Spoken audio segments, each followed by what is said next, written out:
আসসালামু আলাইকুম, সবাই কেমন আছো? চলো তোমাদেরকে আজকে একটু রামেন রান্না শেখাই। এখানে নিয়েছিলাম চিকেন, চিংড়ি মাছ। এখন ম্যাগি মশলা দিব, সুইট চিলি সস দিয়ে দিব, লবণ দিব, হলুদ মরিচের গুঁড়া দিব, তারপরে আদা রসুনের বাটা দিব, আর সাথে হইতেছে গরম মশলার বাটাও দিয়ে খুবই ভালোভাবে মেখে ম্যারিনেট করে রেখে দিতে হবে। সাথে কিন্তু সামান্য পরিমাণে সয়া সসও দিয়ে দিব। রামেন খাওয়ার জন্য কিন্তু অত কিছুই লাগে না, অল্প সামান্য কিছু দিয়েই হয়ে যায়। এখন কিন্তু আধা ঘন্টার জন্য রেস্টে রেখে দেব। এটা কিন্তু আমি যেভাবে বাসায় রান্না করে খাই সবসময় তোমাদেরকে এভাবেই দেখাচ্ছি। হলুদ মরিচের গুঁড়া দিতে ভুলে গেছিলাম, তাই আবার দিয়ে একটু মিশিয়ে নিচ্ছিলাম। এই সিম্পল ভাবে রান্না করলে আমার কাছে খেতে খুবই মজা লাগে। আর এই দিকে কিন্তু তোমাদের ভাইয়া একটা চিকেন সসেস এনেছিল। আমি একটু বের করে দেখছিলাম, এই সসেসটাই কিন্তু খেতে আমার কাছে খুবই ভালো লাগে। তো আমি কিন্তু রান্না করতে চলে এসেছিলাম। একটা পাত্রে কিন্তু পরিমাণ মতো তেল দিয়ে দিব।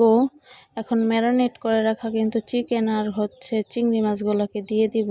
সবকিছুই কিন্তু একটু মুচমুচা করে ভেজে নিতে হবে। এদিকে কিন্তু আমি সসেস গুলোকেও একসাথে দিয়ে ভেজে নিচ্ছিলাম। সাধারণভাবে কিন্তু রামেন রান্না করলে খেতে খুবই ভালো লাগে। এদিকে আমি রসুন কুচিটাকেও দিয়ে ভেজে নিব।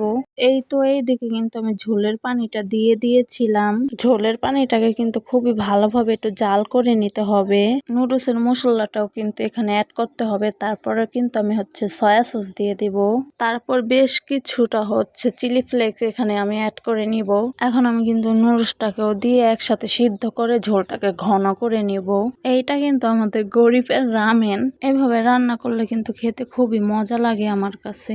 আর এইদিকে কারেন্ট চলে গেছিল, আমি ক্যামেরার আলো দিয়ে ডিমটাকে ছুলে নিচ্ছিলাম। এইদিকে কিন্তু আমার রামেন রান্না হয়ে গেছিল। রামেনের ঝোলটাও কিন্তু গাঢ় হয়ে গেছিল।